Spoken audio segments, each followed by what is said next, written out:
Hey.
Hey, everybody share this feed right now. Major love to Northern Cree. Good job.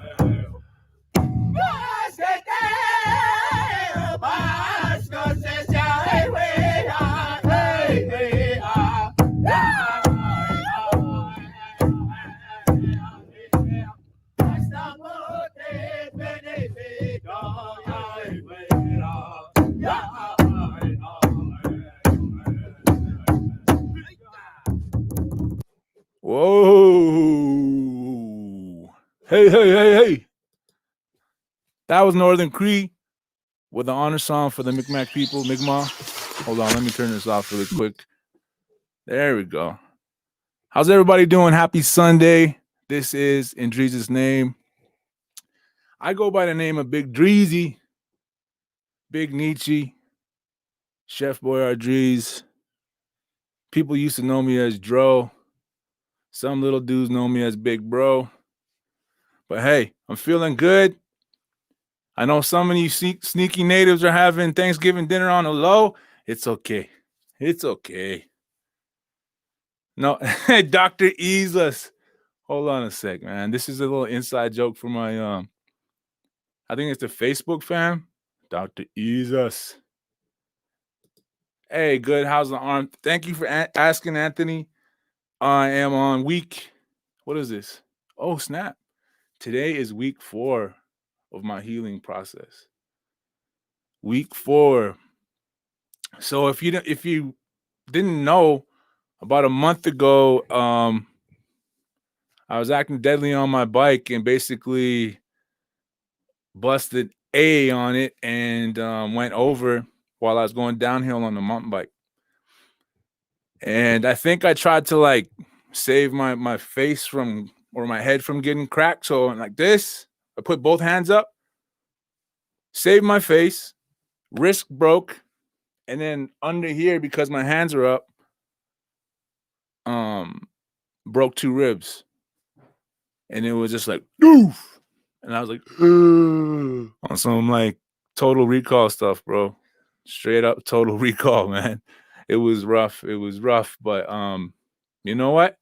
Like I said, I wasn't beaten down by it mentally, definitely physically. It was probably one of the hardest healing processes of my life, but I've broken bones before. I've broken tailbones. I've broken my own ankles on the court. I've broken ankles too, maybe 1 or 2. I've broken a lot of bones, so I was like, okay, time to like hunker down and get to work on everything I can do while I'm sitting down. Got the laptop. I'm here on the show. Got the phone. One thing I really do miss though is hugging my kids and being able to pick them up and walk around with them, and that's one thing I miss because they're real crazy, those guys. So if I let them loose, they'll just end up going, oh, and that's it. It's over. It's over with. Then I'm back to square one. But yeah, I'm feeling good today, and I'm able to move around. My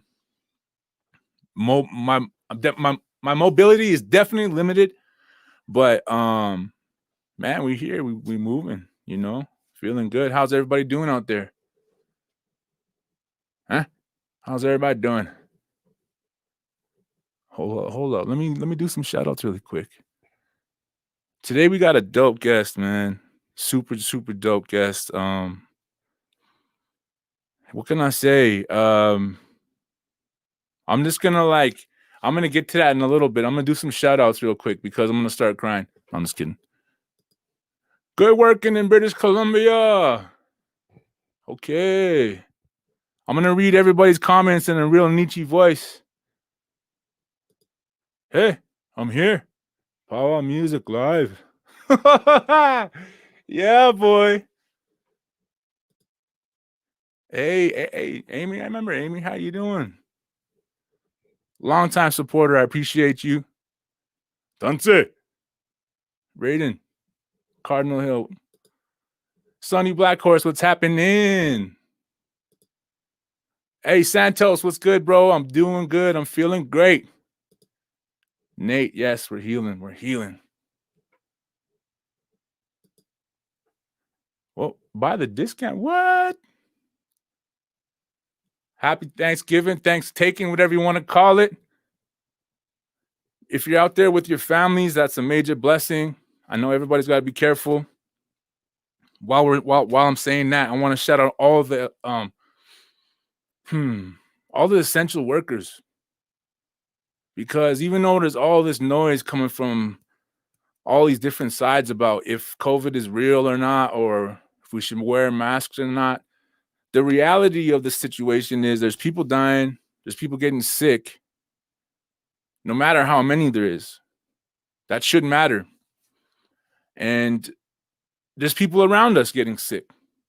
So, bottom line, Major, major love to the essential workers out there and all the people who are trying the best to keep us healthy and keep us well. You know, speaking of that, it was my baby's birthday this past weekend.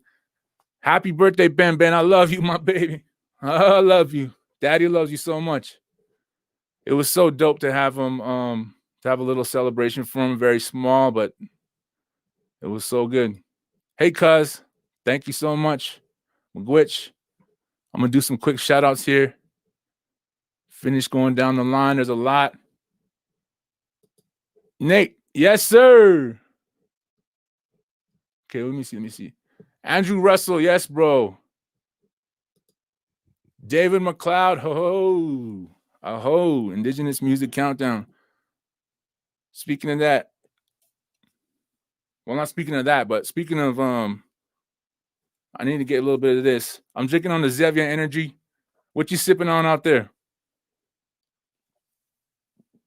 Don't tell me cranberry juice. Everybody's drinking cranberry juice and getting feather tats. I had that feather tat long time ago. Just all clout chasing. Shout out to Jason. Yes. Shout out to SueTube on the YouTube side. Bear from Innisfail. Oh, you're just up the road, bro. You're just up the road. Up to number 2. 39 Steels. Yes, what's good, bro? How you doing? Palmmaker First Nation. Yes. Oh, I appreciate you guys with the happy birthdays, man. Appreciate the guys. Hey, McGwitch. Appreciate you, mama. I got a big major shout out. Rest in peace to Tommy Da. Major shout out to the family. Miss you, brother. Miss you big time. Okay, from Calgary, Sunny Black Horse. Yes, sir. Okay. Let me get down to this. Today we have a super special guest who was actually just a winner of, what was it again here, broski? Here I go. Sorry, guys. I should have been done got this. So what Alan has just won is Alan Greyeyes was just the winner of the Manitoba Arts Award of Distinction. He just got a shout out from Wob Canoe on it looks like a parliament session or something like that, which is crazy, you know. I thought when I saw that, I was like, oh snap. Imagine getting your name dropped in parliament. That's awesome. So he just won that award, but not only that, Alan was a part of many organizations that have just brought Indigenous music forward, like Manitoba Music, Indigenous Music, the Segeway Festival. Man, he's also owner of a label called Woven Masters, a media group called the Get You the Arts, if I'm not mistaken. For anybody who knows Alan, knows that he's kind of been the background dude behind the music, you know, when it comes to Indigenous music in Canada, especially around the Manitoba, Winnipeg area. He started from there and kind of went out and grew into this major force that has, in my opinion, enabled Nietzsche artists, the native artists, to gain more knowledge about the industry and gain more knowledge about the path that they're on, because there's so many kids out there that you know, want to succeed musically, and me being one of them. When I met Alan, I knew that he was somebody special in that way, and being a aspiring artist coming up, it's tough out there, man. You know, especially being a native artist, where I feel like we have to work 5 times, if not 10 times harder than the rest of the industry, simply because of the way we're looked at. And because of the stigmas and the stereotypes that we have on us as indigenous people kind of follow us around, you know, and the industry is not a lot different in that way. And one other thing I found is that people like to exploit that.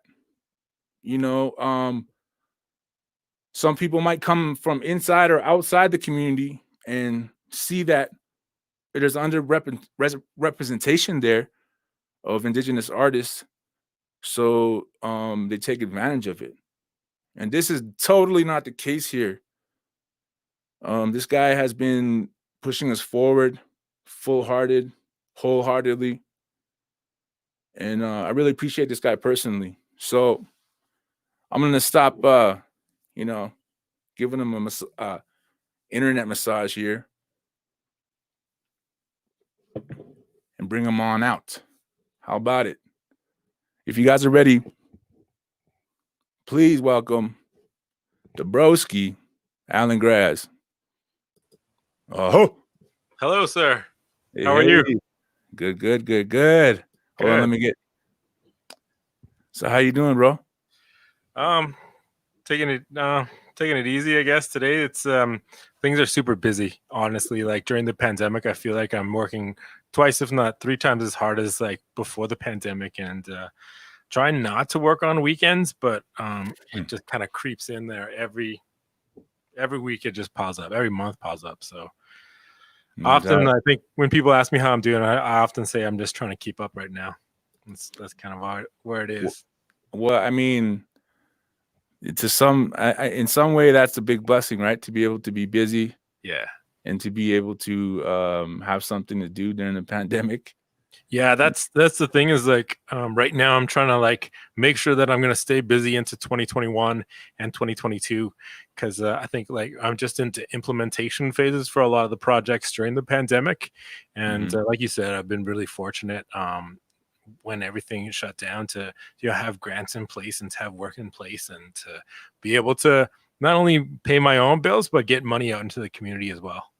That's awesome, man.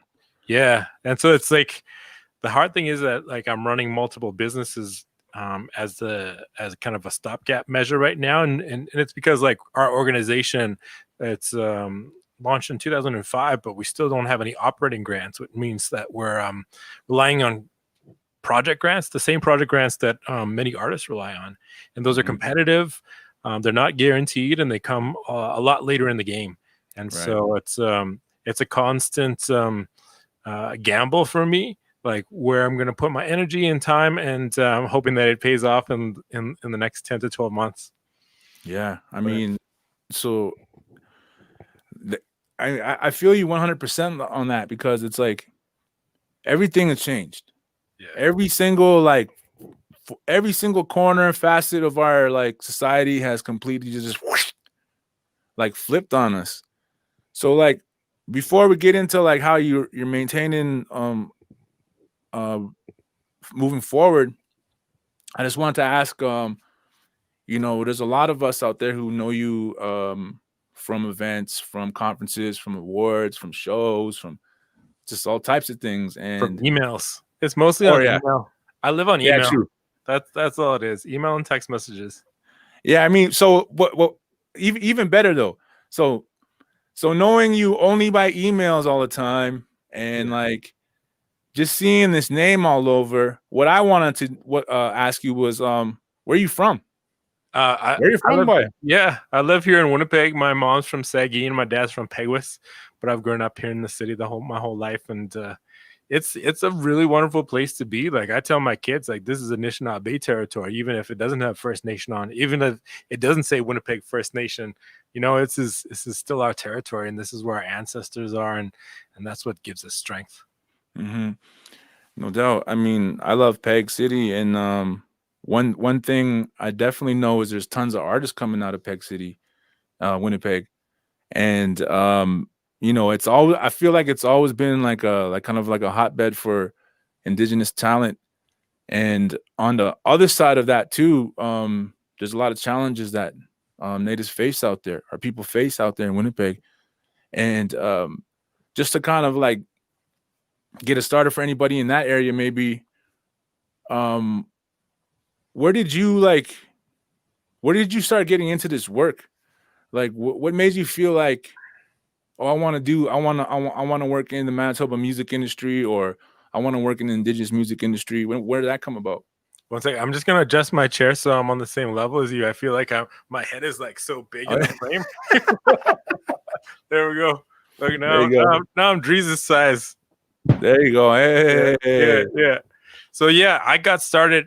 I probably like yourself. I love magazine culture. I love double XL. I love the Source. I love hip hop. And I'm not a rapper. I'm not musically inclined, but I always wanted to be a part of the culture and part of the movement. And so I started off with photography, graphic design, website design, and all the way through there, just like learning about the business side of the music industry. And the thing I love about music is that it's so fast paced. And so we're always learning new things. Like right now, this year, we're all learning how to transition from live performances to online performances, and to properly register our copyrights so that, we're continuing to make money through this pandemic. And so it's like, again, it's challenging every day, all day, every year. And so it's just a really fun industry to be in. And so I was just lucky enough to build a career and have those opportunities open up. No doubt. Yeah, man. I've been on a couple of trips with Alan, and like, I like the number of tasks that this guy takes care of is ridiculous, man. He's like road manager, agent, all this and that. So for any artists out there that are listening, bro, okay, not just any artist. I'm talking about the artists that have already developed their sound in their with them in their own body, to themselves and to their fans maybe, but don't know how to take it to the next level. What do you suggest for somebody starting out in their own city? Like, how do they get from here to somewhere else? Well, yeah, good music matters the most. And I'm a big fan of the idea of 10,000 hours to master your craft. And so spending as much time in your basement, in your living room, or your bedroom, just like making music, testing ideas, learning about new software, new plugins, testing vocal mics, watching people online. Like my daughters right now, they spend a lot of time online, like especially during the pandemic when they weren't in school. And I don't necessarily think it's a bad thing. Like they're learning how to create content. They're learning how to influence others. They're learning about the culture. And my daughter Ella, she's 10 years old now, and she's creating playlists that I really like too. And like I'm discovering a lot of music through her. And so I think, again, good music matters the most. And so put in your 10,000 hours as soon as you can. Start on those 2,000 hours or 10,000 hours as quick as you can, because there's people like myself that are just in the music industry waiting for new talent. Like, who knew about Jessie Reyez up until like 3 or 4 years ago? I remember I was a part of the Much Fact Music Committee for, I think, 3 or 4 years, and listening to her stuff. And there was often times where her applications came in and they weren't approved. And so it was like a good 2 or 3 years of her trying and being persistent. And then things just connected. And it's been a meteoric rise for her. I just saw that, like, you're friends with her manager too, Mauricio. And we saw, like, recently, Jessie Reyez and Dua Lipa hit 1.4 billion streams on one song, I think it was. Damn. Which is crazy. Yeah. And so those fractions of cents add up. And they're doing quite well now. And again, it's just about creating great music, and people in the industry will find you. No doubt. But then I should also add, like, it's important to be nice. Like, you can't be a jerk anymore. That was like the 80s and 90s maybe, where like rock stars were trashing hotel rooms and not caring about like their credit or caring about their reputations. But now it's like the industry is so connected online. Social media connects us all. And we've seen a lot of, like, through the pandemic, it's magnifying. Like you get all your information online, you're connected, you're doing more meetings online through Zoom now. And so again, good news travels reasonably well, but bad news travels super fast. And so you got to be super nice. Unless you're dog face. What's that? Unless you're dog face. Is he not nice? No, I said good. You said good news doesn't travel fast unless you're dog face. Oh, I thought Like you were trying to say that when he dropped that video, it just went. Pfft.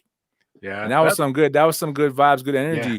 There's always exceptions to the rule, and that is luck, and it's also just being exceptionally talented. And so for those of us who aren't that lucky or that exceptionally talented, we don't see the world in a different way, then again, it's got to be those 10,000 hours and being super nice. So what? No doubt, that's awesome. What's this 10,000 hours? Like somebody might be hearing that and be like, what is that? It's from Malcolm Gladwell. I think it was in the Tipping Point, and he just had this theory about like people who have excelled in their lives have done so because they put 10,000 hours of work into mastering what they were doing.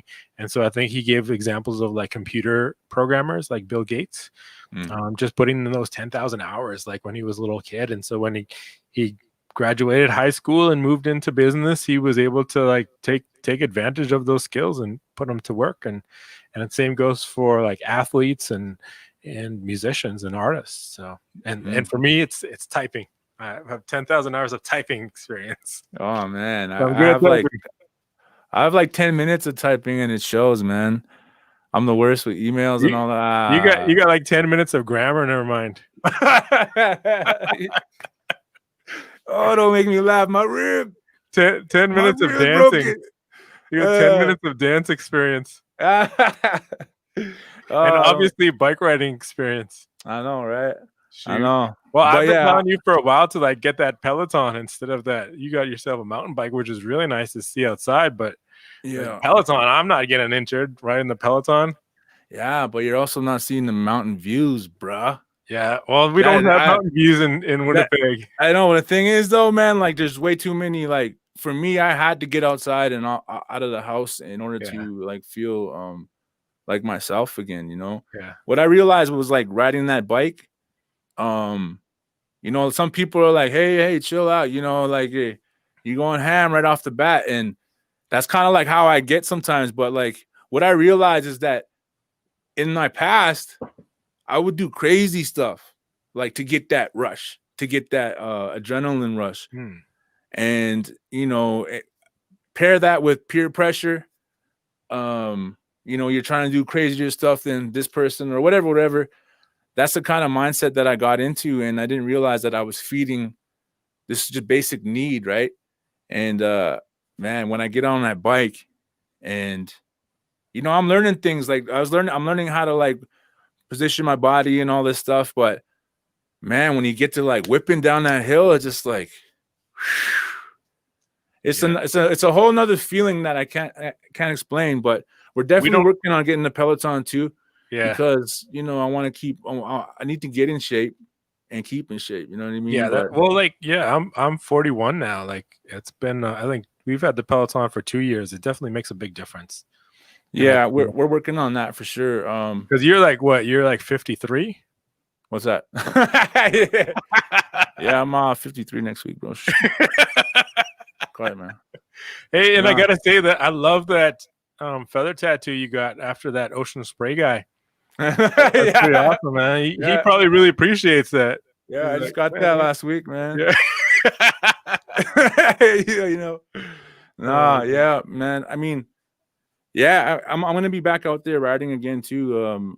It's crazy because like my mind just wants to get back out there. I'm thinking about fat tires. I'm thinking about all this stuff, and you know, one thing to me is like, if I worry too much about that, then I won't be able to get out there, which I think applies to this situation.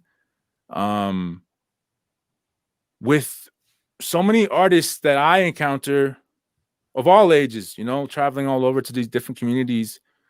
One of the biggest things that I see and I experienced myself was not having this what should I say? This feeling of like oh, I can do this, or I deserve it, or I it's, I think it's a lot of our people face this. And do you feel like applying that 10,000 hours, do you think that takes you into a whole nother league? Well, I think we're talking about a couple of different things here. And like I remember listening, I'm a big fan of Daniel Caesar, big fan of Michael Kiwanuka. Both those men, like in their songs, have said, I hated myself when I was a boy. And I think we were all taught to hate ourselves, either through the Mm. school system or Hollywood films, Disney films, history books, racist mascots, and just being sensitive to things that are happening in the news as well. And so we've been all taught that Indigenous men aren't going to do anything, we're not good for anything, and we don't have the same possibilities or futures as our Canadian or American counterparts do. And so I think it's learning that, seeing examples of Indigenous men that are doing well, and being able to see yourself reflected in that experience. I think that's one thing, and that's kind of why I'm in music as well, because I believe that every stage gives us an opportunity to reach like thousands of people. And so with those stages, those opportunities, we can really, change the way that Indigenous young men and women and non-binary folks think of themselves. We can also challenge stereotypes that, the Canadian general public has. And that includes like the oath-bound, like the police officers, the RCMP, that includes the juries and the judges. And most recently, we've seen the healthcare system still definitely has a lot of holds a lot of grudges against us, and isn't really sometimes not as prepared to give us the same level of service as their loved ones get. And so I think we can use these stages to challenge those stereotypes and hopefully make the world a better place. So I think that's the number one thing, is like being that positive example and showing Canadians and the rest of the world that Indigenous people have a lot to offer, have a lot of value, and that we are going to make the world a better place too. Right on, man. That's awesome. I forget what else I was going to say though. Well, I just want to say before you go on, major condolences and to the family of Joyce Echiquan. Ooh. That's what the honor song was. Actually, no, I'm getting it all mixed up here. Yeah, the honor song with Northern Cree was for our Mi'kmaq relatives out on the East Coast, and I often find like the Mi'kmaq has been they have been the front lines since 1491, and again they're fighting those battles for the rest of us on Turtle Island. And so again, I thought it was wonderful for Northern Cree to step up and sing that honor song for them specifically. No doubt, that was awesome. Just when you hear that drum, it makes me. It gives me,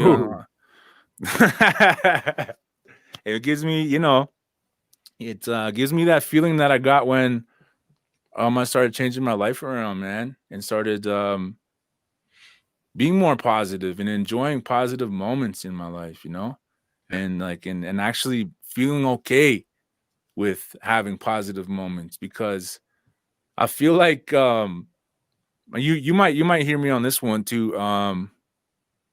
I feel like some of the older people can be a little negative, like in the sense that not just older people, but in the sense that, when you see somebody you haven't seen in a while, oh, did you hear about what's his name got shot, or did you hear about like they lost their house, or that they had a fire, or I feel like we tend to look at each other's faults and our downfalls a lot more than we do our accomplishments in our well, that's the same thing, like bad news travels super fast, right? I also think like it gets amplified on social media.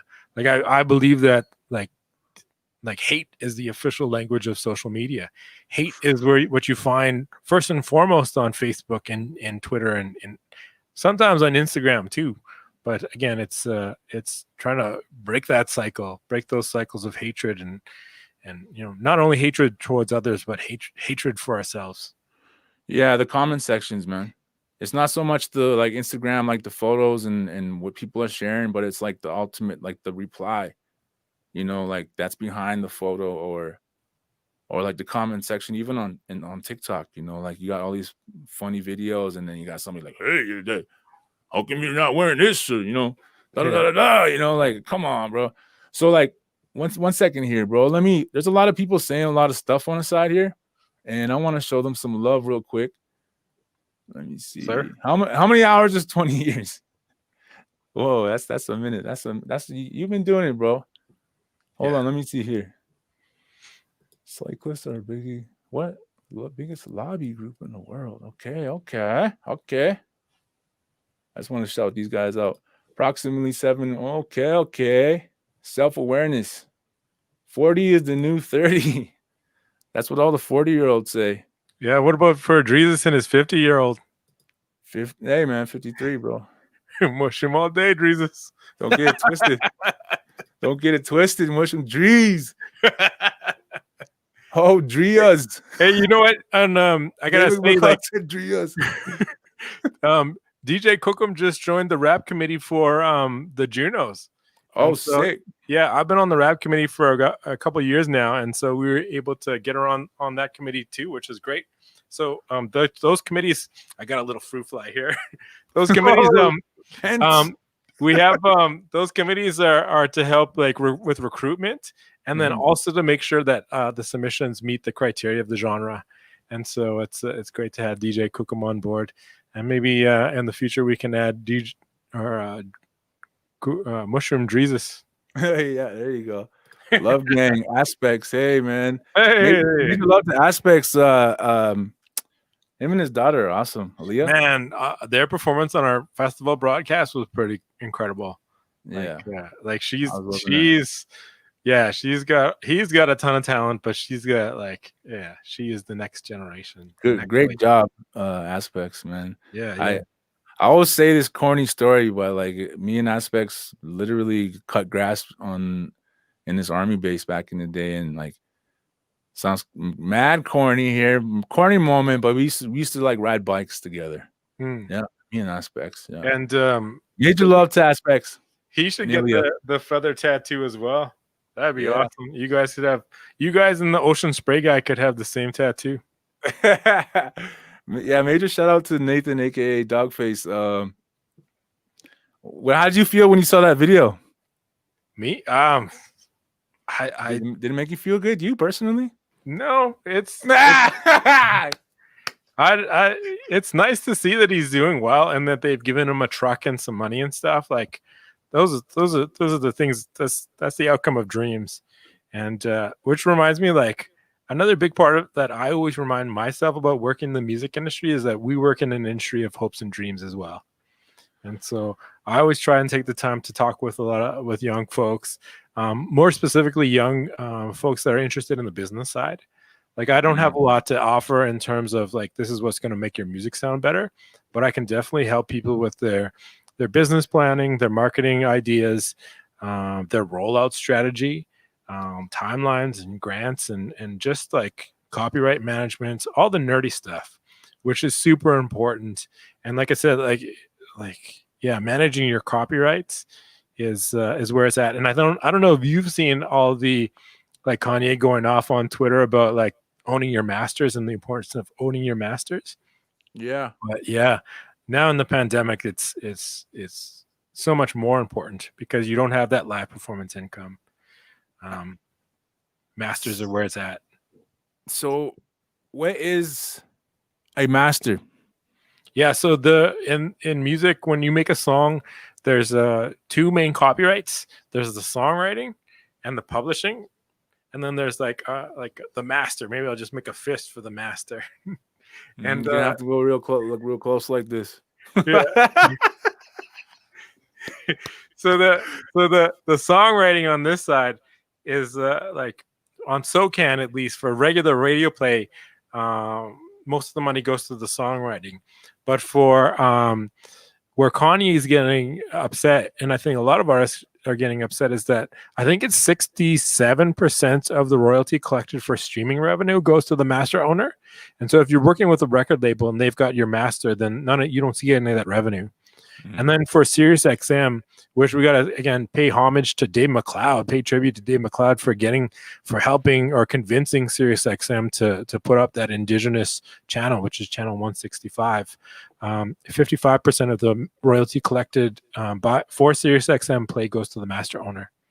And so those are only two revenue sources. And then you got to think of like album sales, which aren't that great anymore, but still, it's there to consider. And then synchronization licensing. And so if you get like a song on an Apple commercial, that's about $100,000 licensing fee. $50,000 will go to the master owner, and $50,000 will go to the songwriting and publishing. Songwriting and publishing is split evenly down the middle. So in this scenario, it'd be $25,000 to the songwriters and $25,000 to the publishing. And if you don't have a publisher, you just get that $25,000 on the publishing. So I mean, owning the master is a lot, like it's super valuable. So if you're unsigned and you haven't submitted your music to a DSP, which is a digital service provider, like TuneCore or DistroKid or something like that, you own that master. Yes. Well, you own the master as long as you've paid for everything. Like you've paid for the studio time, you've paid for the mixing, mastering, manufacturing. Or doesn't need to be manufactured, but yeah, if you've paid for everything along the way, then you own the master. Yeah. And then if you do want to license the master to like an independent label, that can be a shorter term. It could be like 2 years, it could be 3 years, 5 years, 10 years, 15 years. But if it's a recording record agreement or record deal, then oftentimes they'll want to own the master in perpetuity, which means forever. They basically own you. You're signing yourself. You just sign away that master. And so for some people, it makes a lot of sense because, like, I think you and I got quotes on a publicist to work the US for you. And I remember it was like $7,500 US a month. And I think they wanted a 5 or 6 month minimum. And so that's where our label really helps out, is when you're getting to that next level where you're reaching international audiences, you're doing the, like, I don't know, Jimmy Fallon show, you're doing Saturday Night Live, and you need a publicist, you need additional marketing support. That's where the labels come in. Labels come in handy. Man, it's so much to take in. Like even me, like, I don't know how many times I've heard it, and it's like when you're actually going through these steps as an artist, it's different because, like, you're trying to keep up with like recording, keep up with, like, releasing stuff. You're trying to keep up with the which reminds me, where's your album? I think I've been asking you for about 5 years. Yeah, hey, no doubt. When's the album coming? Where's the album? I gotta send major love to Alan Greyeyes personally. I gotta send major love to you personally for kind of just, I don't know, man. I don't want to say cracking the whip because it sounds messed up, but being like, hey, trust me, Alan. Like, I be slacking, like, for just not even slacking, just going through life, and Alan be like, "Where's that album, bro? Hey, where's the album? Where's the single?" Because I think, like, also, like, right now, like I mentioned, Sirius XM, the royalties there are so great. And when I was there the last time in Toronto at the Canadian offices, I asked them, like, is there any chance this is going to go away? Is this channel like are we going to lose this channel and this opportunity? And they said, no, like, this is part of their CRTC license, which is really great. As long as the CRTC doesn't lift those requirements on them. And it's not a requirement to play Indigenous music or Indigenous artists. It's a requirement to play new and emerging artists from Canada. And for a lot of Indigenous artists, we are new and emerging under that definition. And so not that, like, and I was interviewing William Prince on Friday, and he said, no artist is emerging. Everyone's just an artist, which I really appreciate. And I get behind that as well. But for Sirius XM and their licensing, they consider a lot of Indigenous artists as emerging artists, which is only to say, like, my main point is that their license requires them to keep that Canadian content in place, and their priority is for anything released in the last 4 months. And so for you, when you're going to release music, I would schedule it out every like 4 months. So do a single here, a single 4 months down the line, and then another single after that, and then 4 months later release the album, just to keep that Sirius XM money flowing. And So, sorry to cut you off. Do you hear this, everybody? Can you hear this? So, Sirius has like basically what you're saying is they have to play a certain amount of indigenous music. no, I'm Or saying they don't that, have to. no, they don't. They have to play emerging Canadian talent. Okay. And so what I was saying is that for a lot of indigenous artists, they meet that criteria as Right. emerging talent. And so Okay. we're just lucky enough to also have, like I said, we have Dave McLeod at NCI who was able to work with them to put this channel together. At least that's what I believe. Yeah, that's a big And, move. Actually, yeah. shout out to Dave McLeod. He's actually in the he's actually watching right now. So Major I mean, love. yeah, and like one of the artists I work with, I won't say their name, but they grossed $100,000 in royalty on Sirius XM last year. Woo! And so that's huge. So, fam, if you have music and you think that it's quality, to me a quality record is taking the time to record it, to write it, taking the time to record it, to find a nice place to record it, and if you're not, that's not a option. Finding a nice place to get it mixed is very important. And for me, like nowadays, there's a lot of people just kind of doing their thing in the basement. But for me, in order to have a leg up, an edge over the rest of the people, get into that major studio or to that studio, save up for some studio time, and get someone proper to do it. What are you usually spending on studio time, like for one single? I mean, recording. Yeah. It depends. I mean, like nowadays, I'm pretty efficient in the recording process. So, like, let's say if I'm recording a full song, we're not doing the 3 verses anymore, 3 verse, 3 hooks anymore. So it's like usually 2 verse, 2 hook, somewhere around there, 3 hooks. And you never really know, but it's usually around 2 to 3 minute mark now was where people are kind of dropping off. And so for me to record that, I'm usually taking anywhere from, if it's 2 verses, I'm probably taking around 2 to 3 hours. Yeah. So let's just drop say those verses. So let's say like 6 hours. Yeah, let's say like $500 for the recording, $500 for mixing, $500 for mastering. That's $1,500. And let's say that it does get picked up by Sirius XM. That could be like a good $10,000-$15,000 return on the royalty side. And Right. So I think, yeah, it's definitely important to not only have music, but have a marketing campaign behind it too. So like you're shooting videos, you're doing promo photography, you're updating all your social media with the new graphics. I was listening to a podcast last week on the K-pop model as well, where they're also launching dances on TikTok. I think it's called 1 Million Dance Studio, is the most influential studio in K-pop. And so they don't even go to the radio stations anymore. They go directly to these dance studios to launch new songs and new artists. And so, Crazy. yeah, all these things should be a part of your release strategy. I was also going to talk a bit about like the song structure.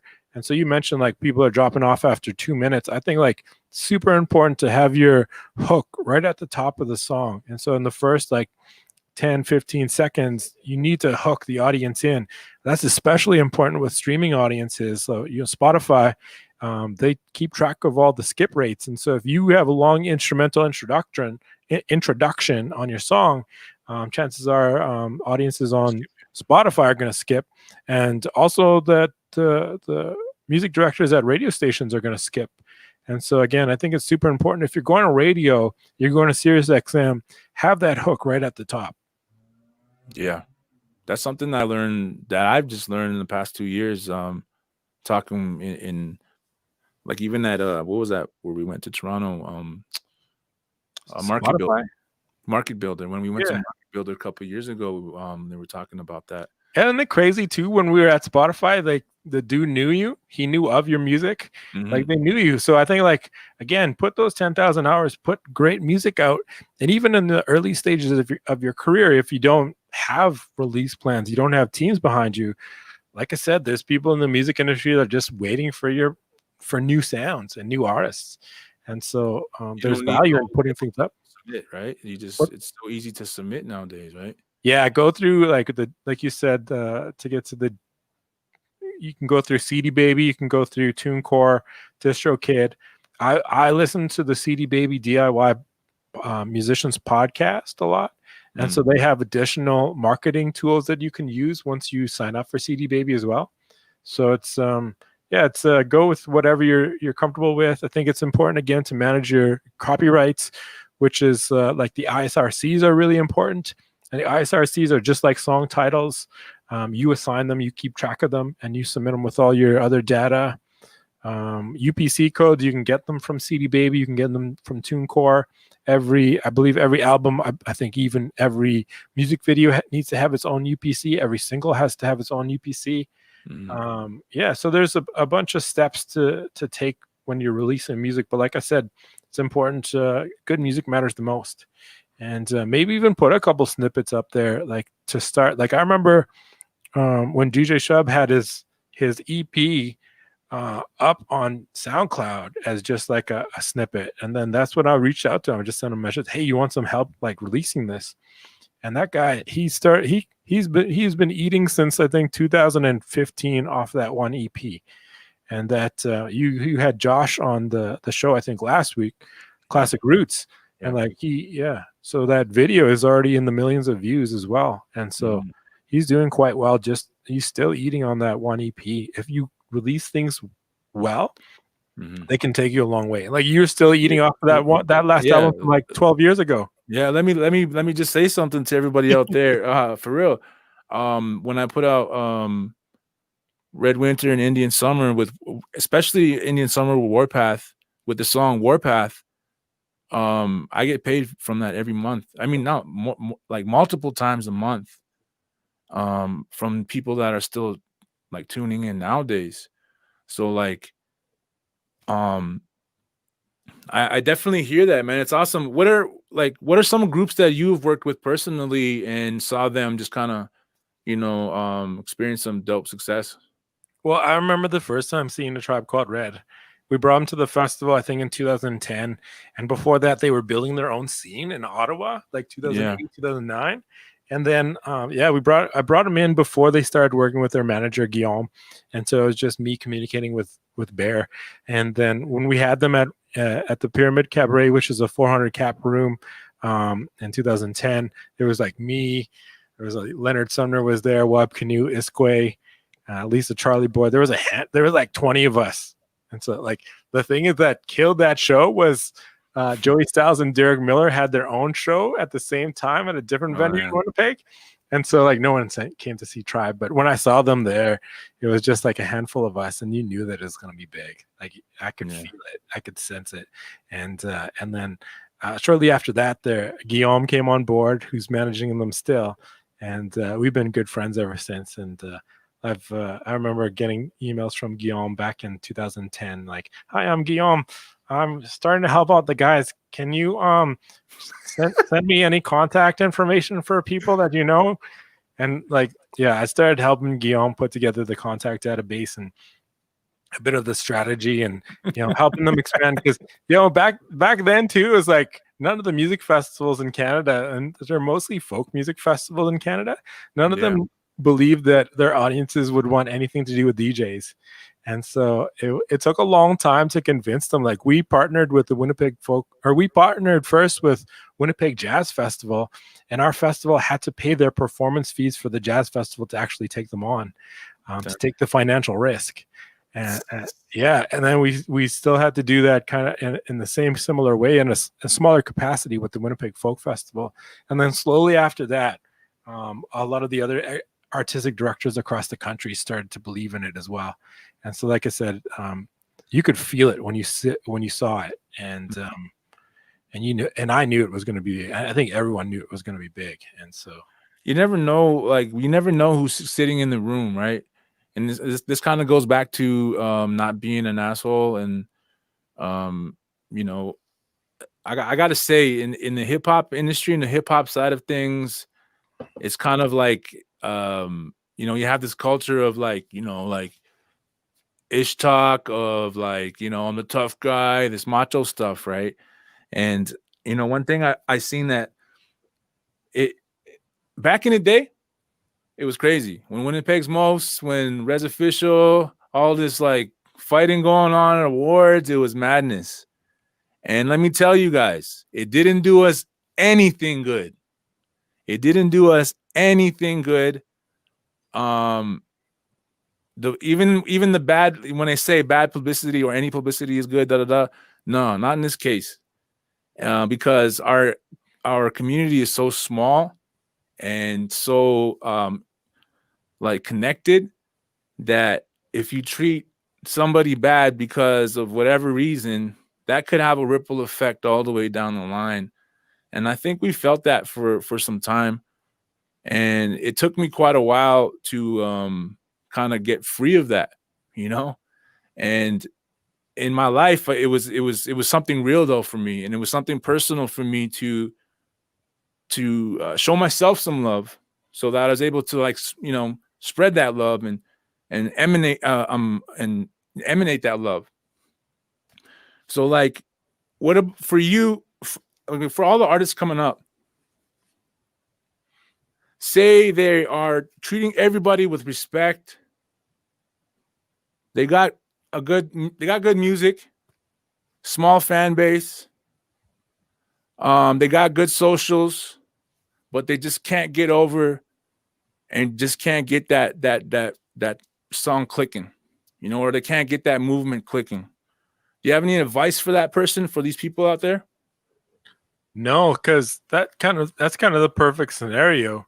So I think like your scenario is kind of flawed in that one of those things has to be failing if they're not moving forward. Like either the music isn't connecting with people, maybe they're too ahead of their time, or maybe they aren't as nice or as hardworking as you have in your mind. Because I think that's the one thing for me is that artists need to be ready to work. And what I'm learning too in the music industry is the more team members you add, which would be like if you add an agent, that doubles the amount of emails and phone calls you have to do. You add a lawyer, that becomes even more emails and phone calls. You have a label, you have a publisher, you have a sync agent. If you don't have a publisher, I mean, all these people, all these team members just make your work that much more daunting. Like the amount of emails that I get on a daily basis is incredible. And that's my main question when I meet other managers is like, how do you manage all the emails? And for a lot of them, it's like, we just don't. We just kind of have to like jump on things that are priorities at the moment, and hopefully, the rest can wait for the time being. But I think it's also like being able to build capacity. Like I mentioned Mauricio earlier, I was asking him, how are you managing this? Because it was a meteoric rise when it did happen for Jesse Reyes. And he was like, well, I got a grant from the Ontario Music Fund to hire an assistant. And so at least he had some admin help. And that's one thing that I definitely need over here in Winnipeg is admin help. And when I do hire people, I want to make sure that the money goes back to Indigenous families. And so it's important for me to hire Indigenous folks to take on those roles when I am able to build enough capacity to hire folks. Awesome. I was thinking like, I guess the main point is that, if the music is great and they're a nice person, they're ready to work, then people will find them. Like I'm always listening to music. If Drezus shares their music on his Instagram or his Facebook, I'm going to see it. Another example is like William Prince is a big fan of Wyatt C. Lewis, and like I discovered Wyatt through William just talking about him, and so I think it's important to also do all the networking, no doubt.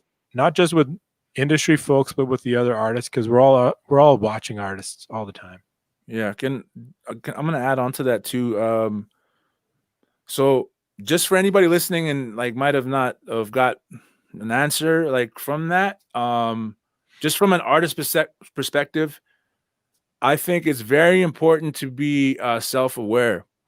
Um, Me as a man, period, like I've grew into this person that is becoming self-aware, and I feel like since I've become self-aware, meaning I know what I'm doing wrong. I know sometimes, most of the time, I know what's working. I know what I'm doing right. I know what makes me feel good. I know what doesn't make me feel good.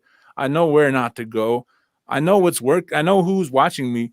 These are things about being self-aware. I think that's super, super important. And I think once we get to that point, it feels a lot better to be able to move, man. And one major thing that came into my head as I'm talking about this is keep going. If you're at that point, keep going, because like Alan said, there is people watching and there is people listening in the sometimes the most smallest or weirdest places. You know what I mean? It could be on a Reddit thread, or it could be on a Facebook comment. It could be anywhere. So all the artists out there who are listening, keep going.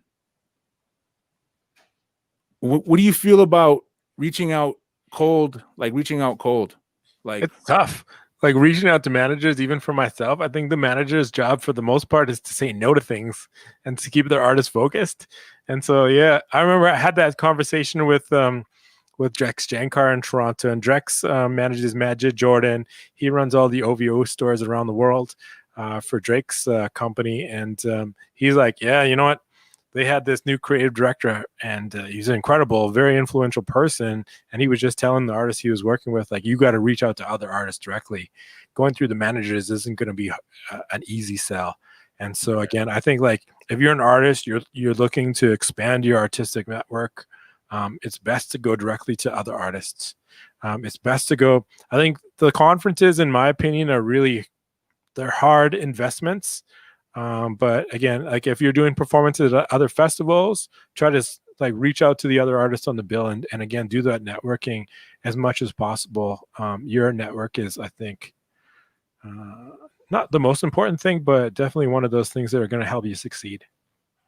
No doubt. So in today's world, would this apply to online festivals? Yeah, I think so. Like we ran a bunch of one-on-one mentor meetings on our festival.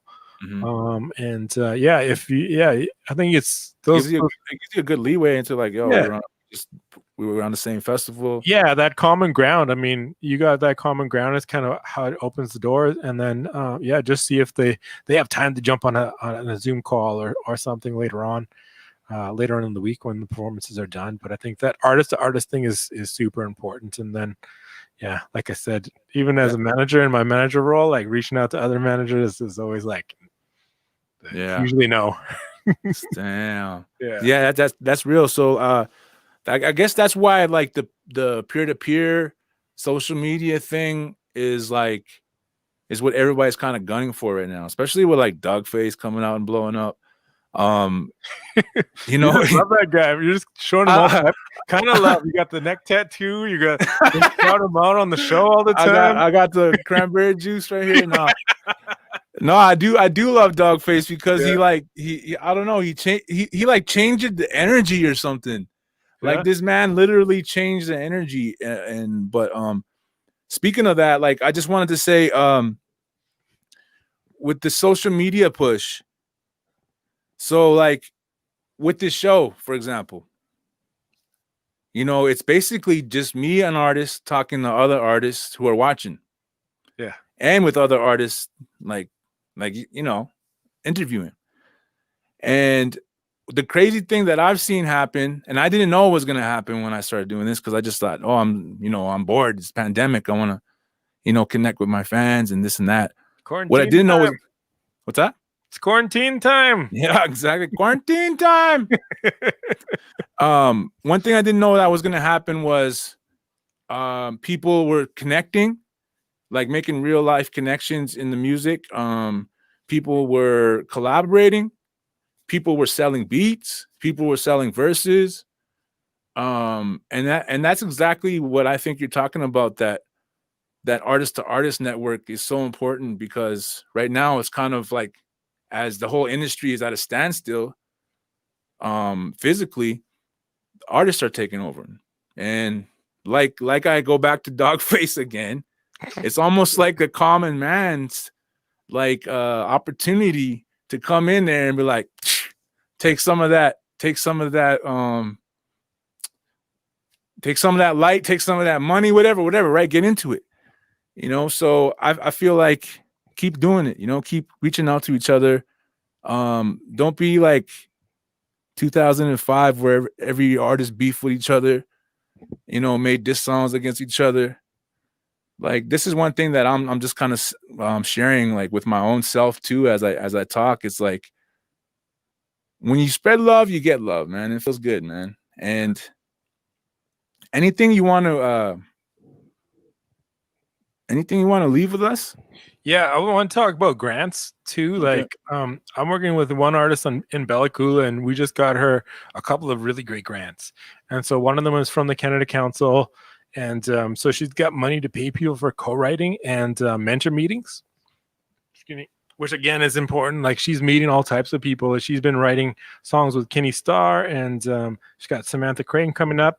We did meetings on Zoom with 3 different entertainment lawyers, music producers. So again, trying to expand her artistic network, trying to figure out like who are the best producers, because I'm kind of mentoring her in this role and helping her, find people that she connects with on a personal level, because I think that's just as important as their business acumen or their artistic abilities. Is like, are they nice? Do you like hanging out with them? Do you feel safe in rooms with them? That kind of things. And so this grant again is giving her the opportunity to do that. And so I think, like, taking advantage of the grants and not just thinking like, oh, I need a grant to do an album. Oh, I need a grant to do a music video.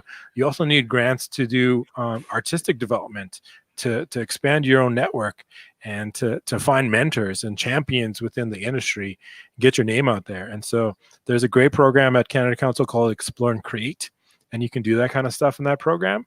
And then there's also, for Indigenous folks, there's the Create, Knowing, and Sharing program, which is up to $100,000 for individual artists to do projects. I don't think I've ever seen an individual artist get $100,000. I usually see like in the $50,000 range at most.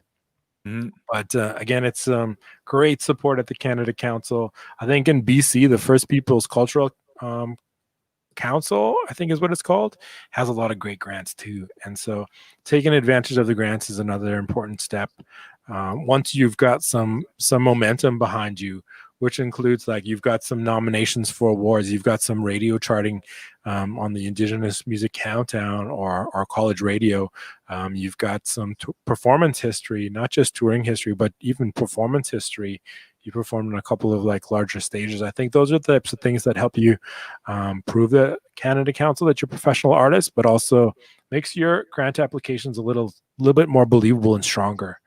And then I also want to mention the Junos. Like, we've got the Juno deadline coming up pretty soon. Submissions are open now. And I'm gonna put the link for that. Yeah, and for rap this year, TD is sponsoring all the rap submissions. So if you're a rap artist, you're going to submit an album. It's actually going to be free to submit that album this year, I believe. So pretty incredible opportunity. Yeah. And the value submissions open October 1st, and the deadline for discounted early bird is October 16th, and the deadline is November 6th, everybody. Yeah. So and I'm gonna post a link. Sometimes I can't remember if the rap category needs lyrics, but doing the application well in advance of the deadline is super important. I think I've had last minute phone calls from Indigenous artists every year. Like, I'm on the Indian time. I can't get my lyrics. Indian time doesn't work, bro. Yeah, I know. Take it from me. Try to get it in as early as possible, because the value of submitting to these categories is that it's getting in front of like really influential people in these committees. So the first step is that the screening committee or the category committee is going to make sure that it fits the criteria. And then after that, the albums will go to, or the submissions will go to the juries.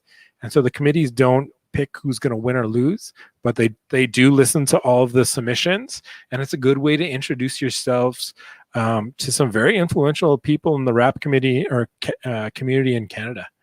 And I always discover, I discover a lot of people. Right?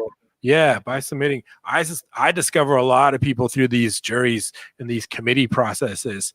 The artist that I mentioned from Bella Coola, I discovered her through the Red Bull. No, it was the Imaginative music contest. Bullseye, it was called.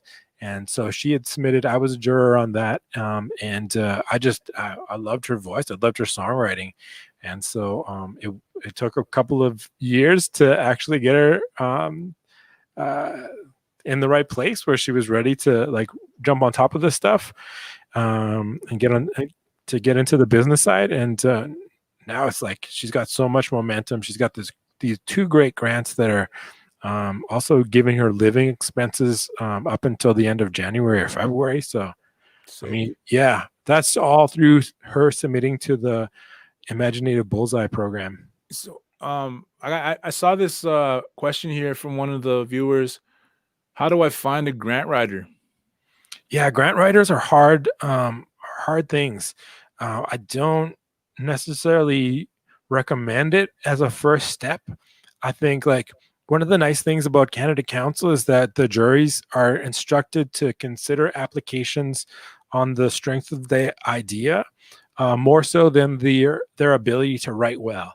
And so again, taking the academic, the barrier of having a university degree out of the equation and really considering the value of the project, I think is what the jurors at Canada Council have been instructed to do.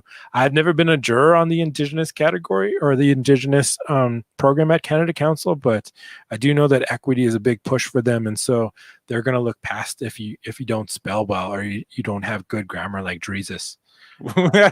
Wow. Am I seeing this? Am I seeing Kyle Kraft say write an application yourself? Yeah, definitely. No, that's the best first step. You definitely do need to do it.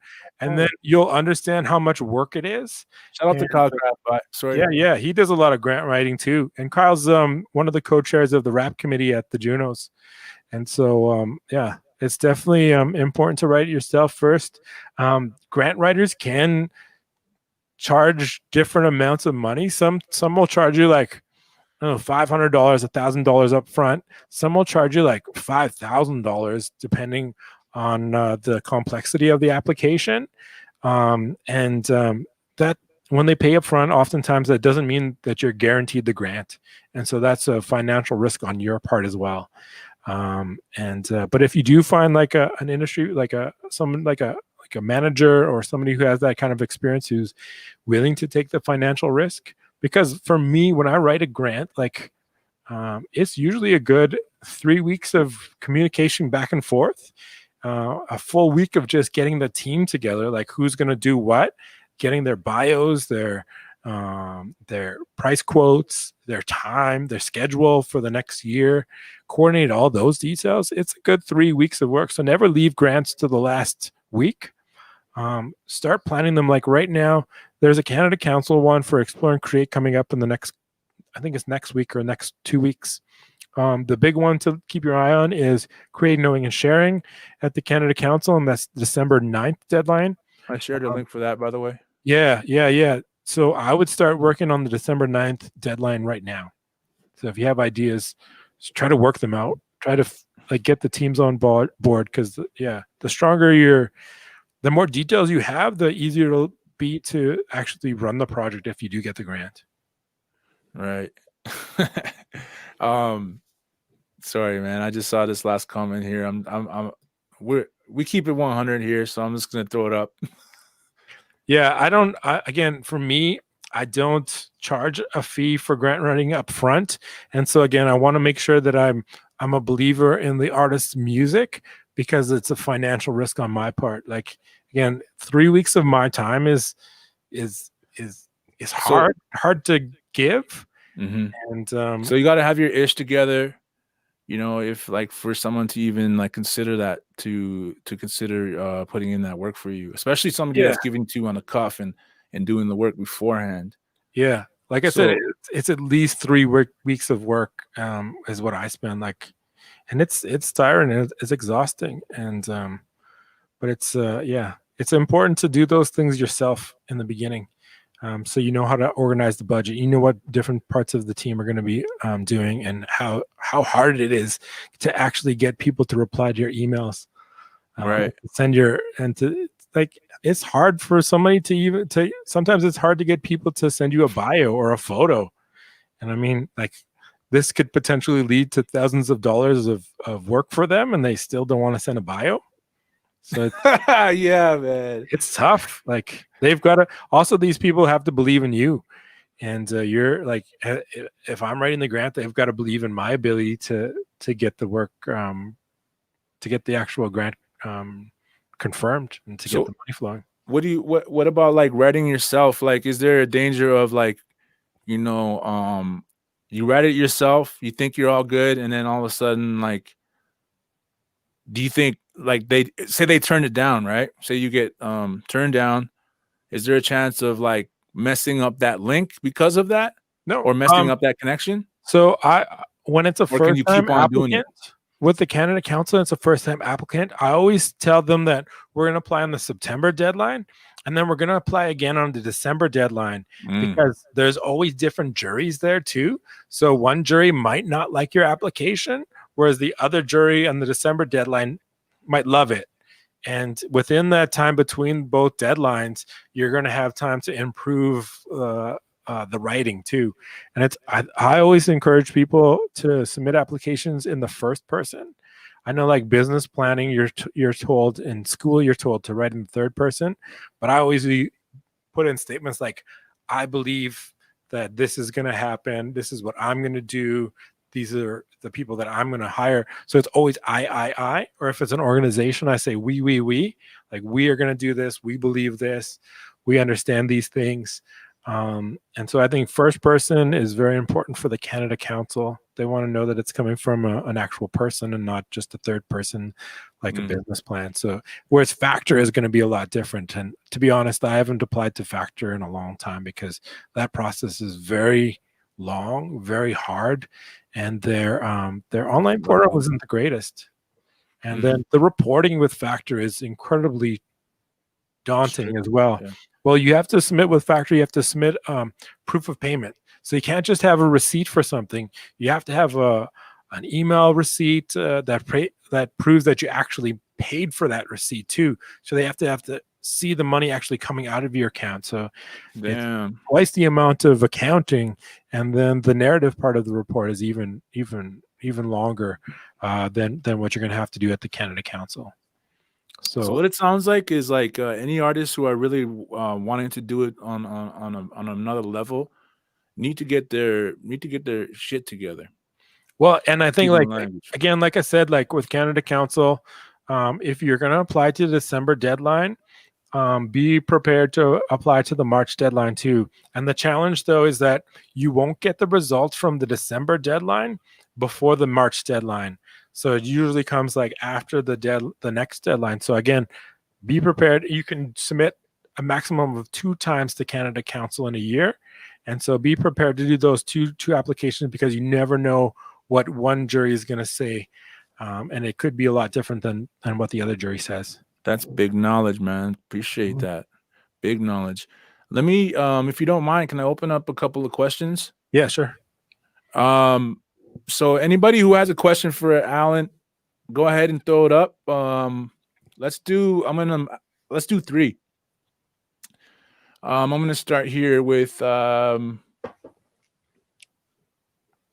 what grants do you, I feel like okay. It's a simple question. I know a lot of people are wondering what Yeah, I think the Arts Council grants at your provincial or city level, those are the good ones to start with. They're smaller amounts, and usually aren't as long as the Canada Council ones. So I would start there. And so again, city. You said city grants. Yeah, so like we in Winnipeg, we have the Winnipeg Arts Council. You Okay. guys, you have the Calgary Arts Council. I'm guessing Edmonton Arts Council definitely has a lot of money, or a lot of good grants at least. I don't know how much money they have, but and then the Alberta Foundation for the Arts for you guys. Yeah, definitely start at the provincial or the city level arts grants. So while we're talking about provincial, what's your take on the music? The music, like, what should I say? Organizations for each province, like Alberta Music Organization or whatever, or Manitoba Music, Ontario. Do you think that it's important for artists to get involved on that level? It really depends on what you want. I think like they can, some of them do have a lot of great networking opportunities. And so like I said, your artistic network is super important. And so it just depends if you have the time to actually do those events. No doubt. Okay. Look, we got Kyle Kraft. Recommend trying the 2000 Factor Artist Development Grant as well. Yeah, and then like I said with Factor, just be prepared for the reporting. Like even like the more established artists that I've worked with, sometimes it's hard to get them to submit or to keep their receipts and their invoices and proof of payment together. So yeah, and at Canada Council, there's the small scale activities grant, which is $3,000, and you can use that for pretty much anything. You can hire a radio tracker with that. The thing is like $2,000, $3,000. It doesn't stretch as far as it used to when these programs were first introduced, I think. Right. And I definitely think like even for me, especially as a grant writer, I don't like to do anything under $10,000. Like it just it's not worth all the work and all the reporting. So I think definitely that's why I tend to go for Canada Council instead of Factor or any of the other organizations. Okay. So Mr. YK, shout out to YK from Peg City. Can any artist submit to XM, Sirius XM? Yeah, Sirius XM now submissions go through an online submission form, and you just want to make sure that the online submission form. I think you can also include a Google Drive link with like your one sheet and your promo photos. I also include usually try to include 15 and 30 second social media clips. Any opportunity that you get to have somebody else share your social media clips or your video clips and your content or your images, that goes a long way. And you got to use all these opportunities to as well as you can. And so I always think submit the music, make sure it's fully mixed and mastered, has all the metadata ready, include all the details in the one sheet. So you go for the artist or the musicians on the record, where it was recorded, the recording date. There you go. There's the submission form. The one sheets, I even just Google. Oftentimes I'll Google one sheets to find good layouts for those. And then also if you're submitting to CBC, there's a lot more information that they need in the one sheet. So make sure you. I'm going to show you guys an example of one sheet real quick. This better be a good one. This one's kind of older one, but let me make sure I got it first of all. And then I also like to include a one paragraph bio that demonstrates the artist's momentum in the one sheet, and then list of upcoming performances or tour plans, along with any recent awards or nominations. Oh wait, I'm talking trash. I don't think I even have it with me that quick. Basically a one sheet is a pretty looking bio where you got a nice photo of yourself, high quality photo. You have your like Alan said, your recent traction, and then contact information for media interviews, the credits, songwriting credits, the musicians, the recording studio, the release date, if there's a label involved, if there's a publisher involved, I think I also include the pivot for the single. Yeah. see the this social comment. media links. Okay, yeah, I'm sorry. I'm seeing crazy comments, and we see Feta over here. Charlie Feta. Winnipeg's definitely in the house, man. Shout out to everybody from Winnipeg. Charlie Feta's got jokes. Damn, Sonar. I remember Sonar. That's when Wob was still doing shows. So we'll keep that on the low over there. Yeah. Yeah, man. This is a lot of dope information. I'm gonna throw a really, really, really, really crazy piece of information out there for a lot of artists that do not know. Especially in these times of the pandemic when we're not able to work as much as we used to. Submitting to SiriusXM and Indigenous Music Countdown is very important because those plays on SiriusXM are digital. What is it called again? SD, I don't know, something. Satellite digital radio plays or something like that. And those pay a lot more than radio plays. And that's right. Is that right? Yeah, Alan? Yeah. Like I was saying, that one group that I'm working with grossed $100,000 in SiriusXM royalties in the last 12 months. So let me just let them know this real quick for all the artists listening, because you know, I don't want to hoard this. Like, this is for everybody. So basically, when you submit to IMC, I believe. No, go to Sirius, right, to get those to ensure the Sirius plays. Do the SiriusXM submission form, but also submit it to the Indigenous Music Countdown. Yeah, sorry, Indigenous Music Countdown, because they also service to Sirius too. Yeah, that countdown, I think it's played twice a week on SiriusXM, so I believe those spins count towards your royalties. Yeah, so once you do that, or before you do that, set up an account on Sound Exchange. Go to soundexchange.com. Let me just put this up here for you guys. So you can actually do Sound Exchange, which is an American company, or you can do MROC or Actra Racks in Canada. Oh, there you go. Yeah, and so and either one of them, like, I think the value between, or the difference between them, is the number of reciprocal agreements they have with other territories, like other countries. But really, what you're doing is getting most of your spins off of SiriusXM Canada. So any of those three would be good. No doubt. I just put the link up for Sound Exchange because I use them, and they've I've been steadily getting checks from them, even from like features that I've done with artists like Snotty Nose Rez Kids, David Strickland.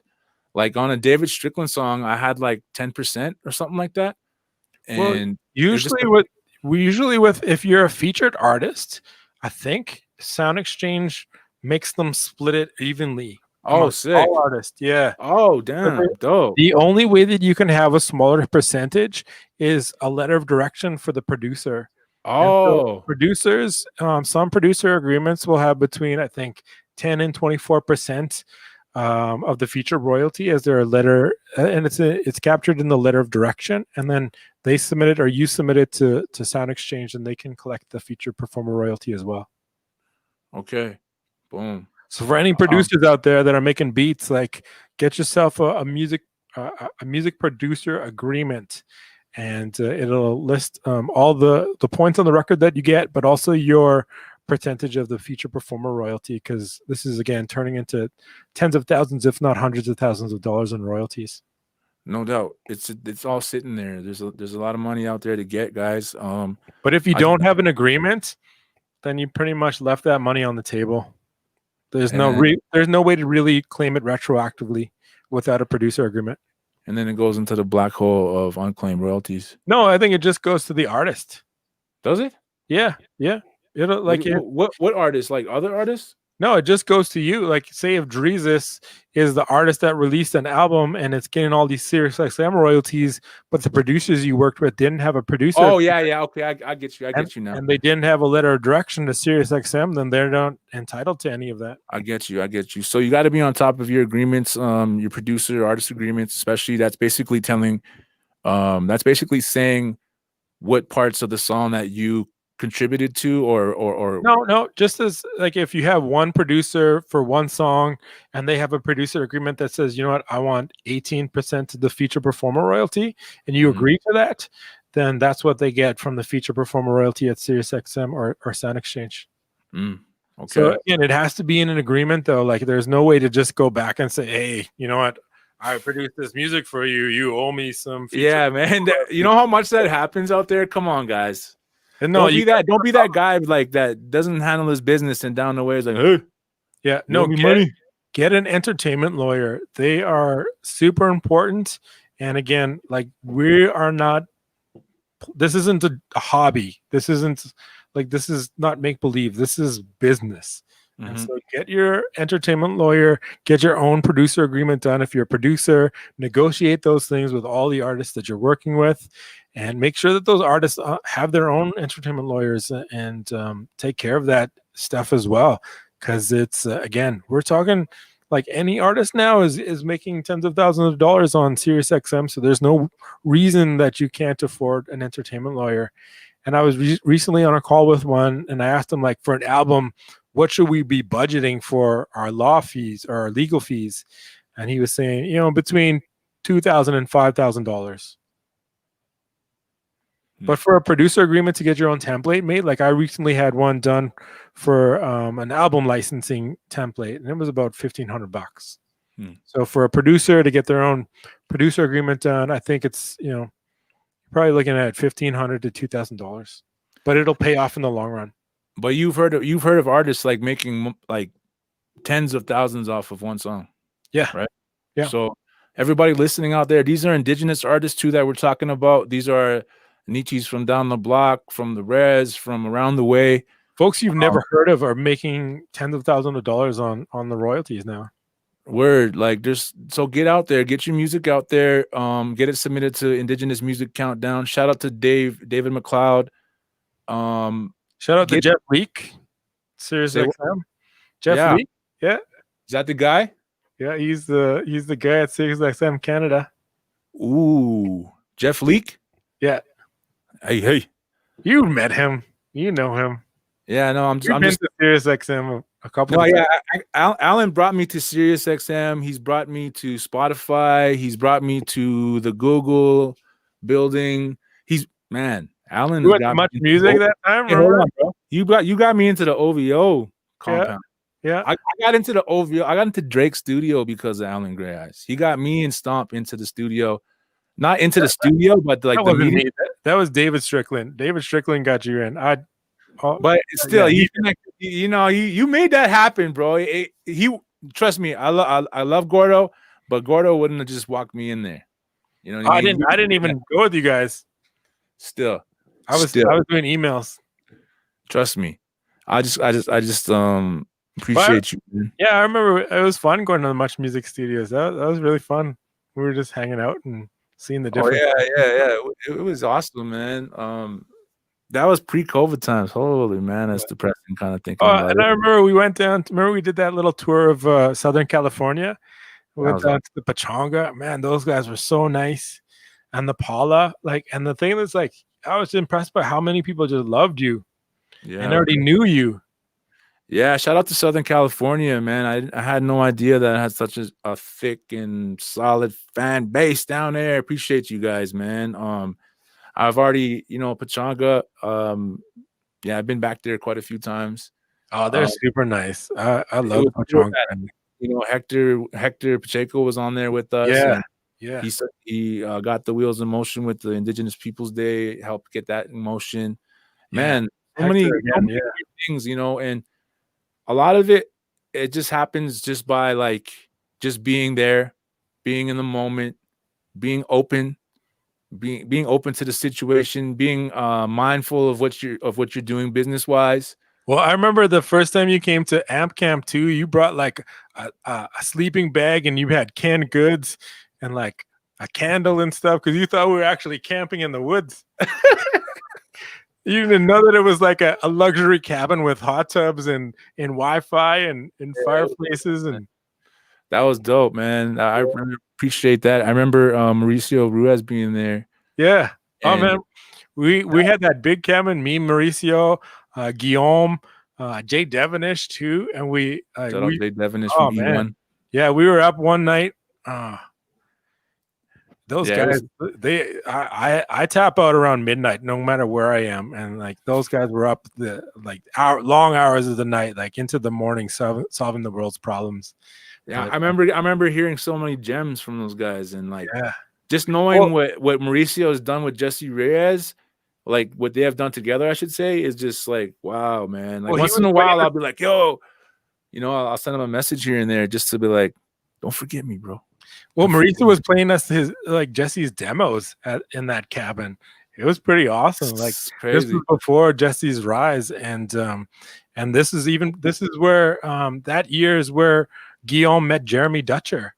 Like that was my first time seeing Jeremy Dutcher perform, and it took Guillaume like a year, but it was a like an important move for Jeremy to get Guillaume on his side. And that's where they first connected. So I mean, like I was lucky enough to see that too. It was awesome. No doubt. Shout out to Jeremy Dutcher. He was actually on that little tour with us in California. There was Yeah, Jeremy Dutcher, myself, Alan, Rhonda Rhonda, Head. Auntie Rhonda, Yeah. So Lisa Meaches. oh yeah, Lisa Meaches, Yeah, Hector. Who else was it? That was it, right? yeah. I think we're missing some. Oh, I think we're missing somebody. I can't remember though. But I remember like it was Jeremy's birthday when we were at the Morongo. Morongo. And we pitched in. We bought him like a 2-hour massage or something like that in the spa. And then I went down to the spa. Me and Hector went down to the spa. We were sitting in the steam room, and then Jeremy walked in. And then Hector treated it like a sweat lodge, and he started singing ceremonial songs. Like all the white dudes just left immediately. But, yeah. Oh man, that's pre-COVID times, man. Man. There's man, that was the good times, man. We got to start winding down here. Man, I know I could sit with you for hours and we could probably like, start up a new artist career in that time with all the knowledge you have. But I know there's so many people out there that were inspired by this show, and we appreciate you, your knowledge, your energy, and your presence, man. Before we go, I just wanted to shout out the Native Hip Hop Festival that's going on right now. Yes, sir. Yes, sir. Please tune into the Twitch. Let me get I will put up the link shortly here. I tuned in yesterday. It's like great production quality. And like that's what I'm learning more about is like how do we produce quality film work online? And right. I just gotta say, like, shout out to Manic and shout out to his team because it looks really great. It sounds great too. No doubt. And tomorrow we're going to be having a special edition of In Jesus' Name, Native Hip Hop Festival edition. So make sure and tap in for that. Let me get this. I do not have it. I will put that up for you ASAP. But yeah, man. So Native Hip Hop Festival is going on. Any shout outs you want to do? What are some of the artists that you're working with? If you don't want to put it out there, that's fine. Any projects you got going on? Anything you want to let them know? Yeah, the new singer-songwriter from Bella Coola. Her name's Kaylee Watts. I love her performance. I love her songwriting and her voice.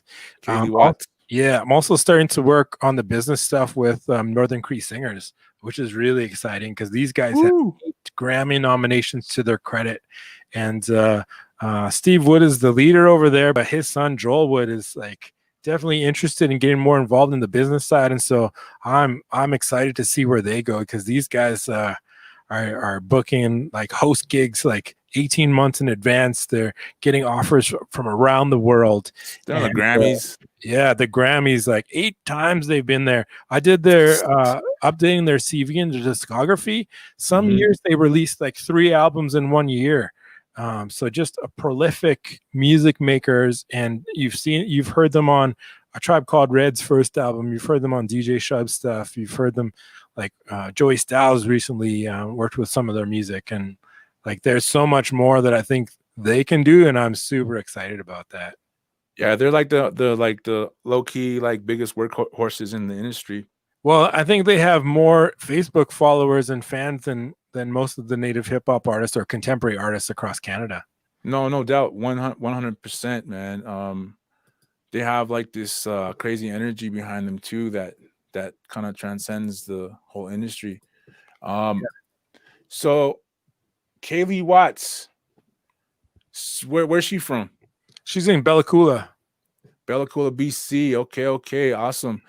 We're. Do you mind if I play one on our way out? Yeah, Want me to yeah. play it now? Oh, and I also wanted to just send a shout out to Prado. I don't know if you guys have heard her. I'm not working with her, but I'm a big fan. She's her mom native. Her mom's family's out here in Winnipeg, and then her dad's Colombian. And she just released, I think it's Teamwork Records, a subsidiary of Republic, and like Let me post up her link for that. she's gonna blow up. Like she's incredible. Prado. Yes. I'm gonna put up the link for that, and I just want to say thank you once again. Gwen. Yo, appreciate you, bro. Can people, like very serious people that are very serious about the music business, can they reach out to you? Yeah, my email is best. I don't like getting DMs from people I don't know, and I don't like adding people to Facebook or Instagram that I've never met in person. So again, I think that email is best. It's just agreyeyes@gmail.com. And yeah, definitely reach out. I'm not the best at giving artistic feedback on songs.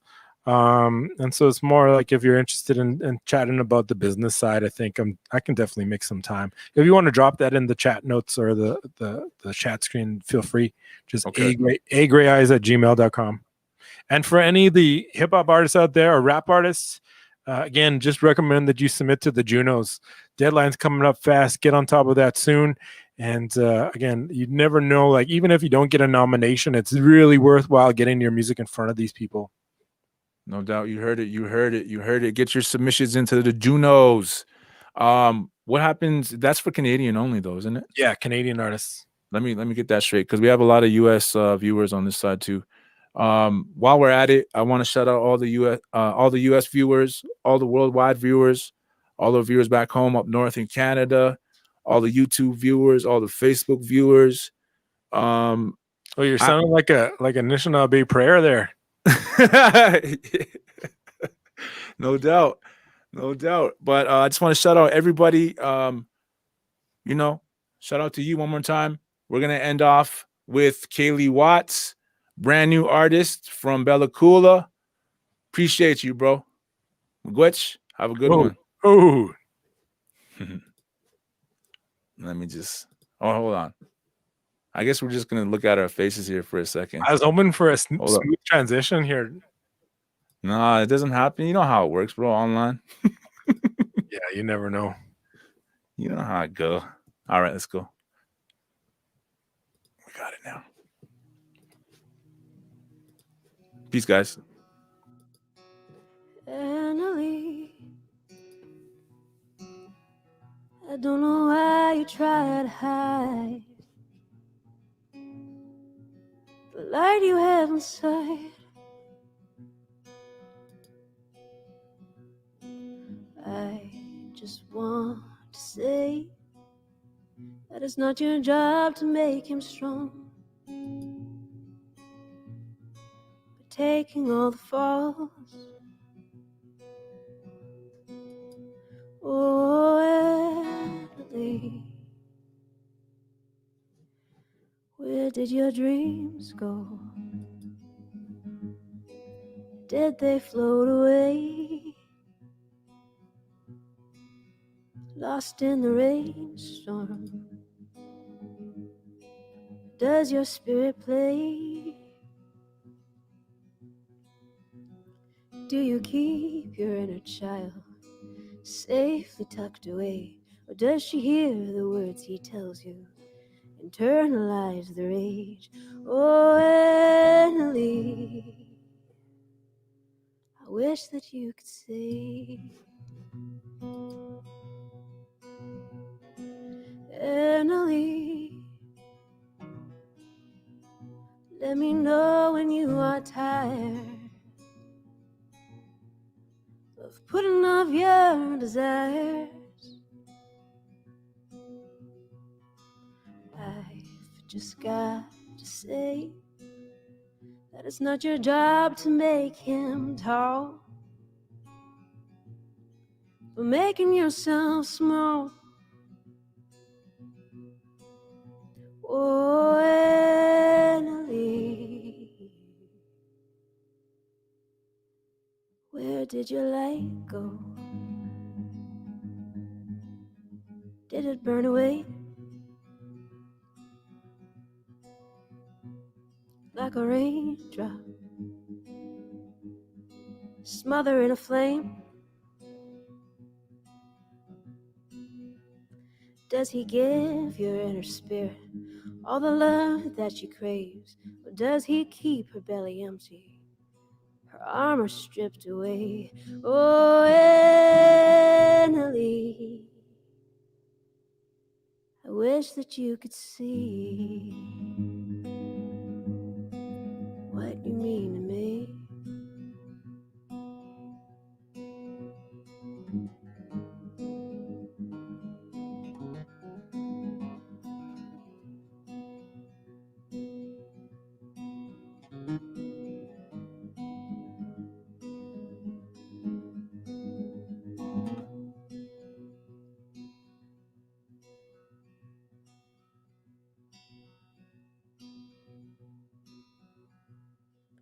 Annalie, I wish that I could fill you up, and that would be enough.